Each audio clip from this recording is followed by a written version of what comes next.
أعوذ بالله من الشيطان الرجيم. بسم الله الرحمن الرحيم. ولولا فضل الله عليك ورحمته لهمت طائفة منهم أن يضلوا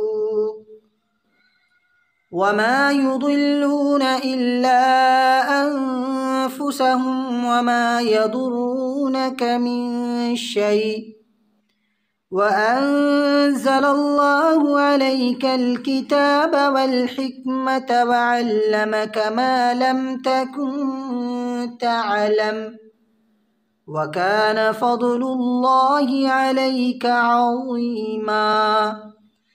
لا خير في كثير من نجواهم إلا من أمر بصدقة أو معروف أو إصلاح بين الناس ومن يفعل ذلك ابتغاء مرضات الله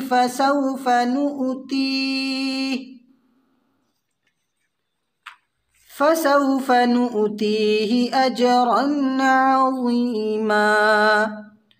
ومن يشاقق الرسول من بعد ما تبين له الهدى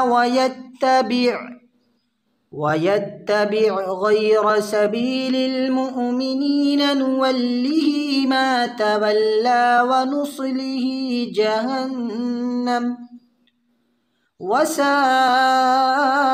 مصيرا. صدق الله العظيم.